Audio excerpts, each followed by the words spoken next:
Breaking news, a van plowing into tourists on one of the most beautiful streets in one of Europe's most beautiful countries. There are fast-moving developments on the ground in and around Barcelona, Spain right now, and ABC's James Longman is right there. An all-too familiar scene with terror striking another major European city. The dead and injured lining the streets, first responders racing to the scene while others flee from the carnage. Oh my God. Barcelona joining a growing list of European cities targeted in recent months. This terrorist garbage is like a weekly occurrence now, and something's got to be done about this. This is just getting out of hand. London, Manchester, Paris. The attackers using an increasingly common tactic, turning a vehicle into a weapon of slaughter. This time, the assault left 13 dead and more than 100 injured. Tonight, south of Barcelona, police killed another group of alleged terrorists in what they're calling a related attack. The Barcelona attack began just before 5 p.m. on Las Ramblas, an iconic boulevard and a popular tourist destination in the heart of Barcelona. It happened in an instant. There was just this white van just driving on the road. It's surreal. It's difficult to explain. The van mowing down pedestrians at what witnesses guessed was 50 miles an hour. When I saw it, he was traveling at high speed, just sort of knocking. There were people being flung into the air. I saw a ton of people screaming. You could hear the van. Seeing all of the bodies there by Las Ramblas.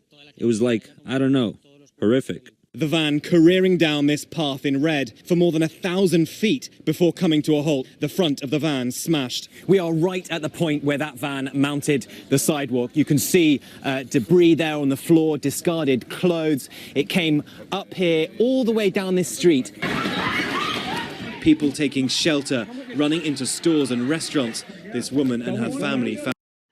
When are Europeans going to be sick of this garbage? When are they going to finally raise up and freak out and do something about this? Like, every time something like this happens, all they do is hold signs saying welcome immigrants, and I know that's just the liberal bias media over there showing them as that, but I mean it's totally ridiculous.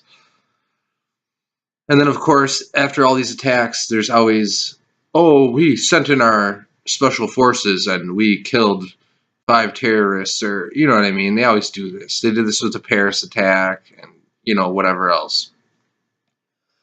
And it's just funny because it's like most of these truck attacks or whatnot, usually the person is killed by the police after they run a ton of people over or whatever. So it's just like, they always like, oh, we found the people that were connected to these people. It's like, what it sounds like to me is these people are already under investigation and they already know about the terrorists and they know where the terrorists in their country are. And they're just not doing anything about it until something like this happens. Then they get a couple of them and then they let the rest go so that they can continue to do this.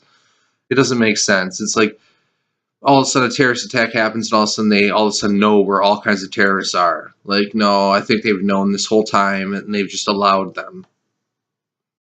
Found sanctuary in a shoe store. I saw the people running and we stay in this store and doesn't leave. Shadi and Nadine from Connecticut arrived only today. They were on lockdown in their hotel room, left with no information for hours. So you were in your hotel when you heard like a commotion outside? Correct. Yeah.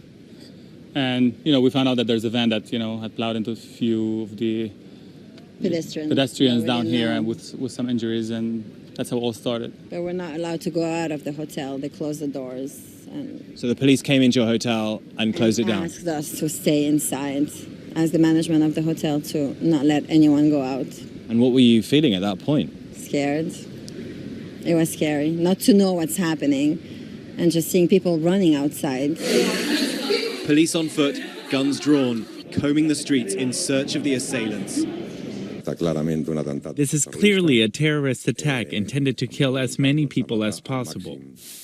Tonight, police are calling this 28-year-old Moroccan-born Moussa Oukabir one of the 3 suspected terrorists whose activities they're trying to unravel. Authorities say he recently travelled to Morocco, arriving back in Spain just last Sunday, and then rented the van used in the attack. But police say he was not behind the wheel today.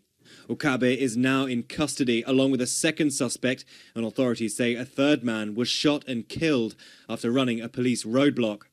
Oukabir's Facebook page shows him relaxing on the beach, listening to rap music. But he also recently shared this anti-Semitic video in praise of Nazis, whom he described as true heroes. This is historic.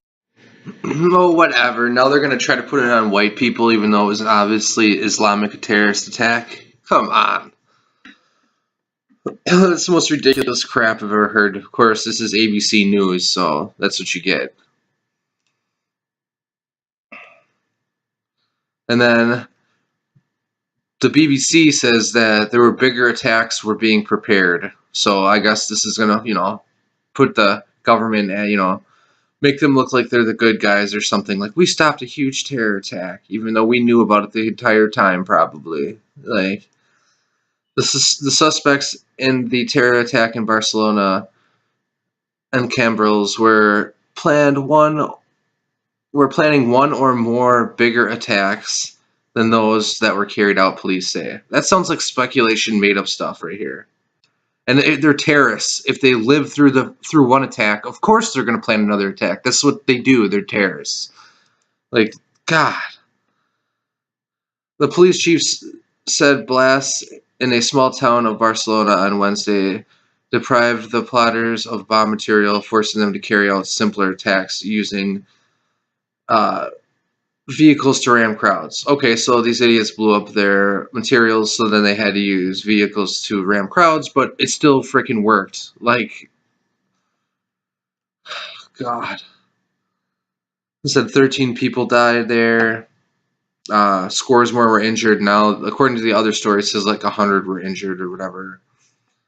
So basically, yeah, this story is garbage and doesn't even tell you anything. Oh, there's more planned. Whatever.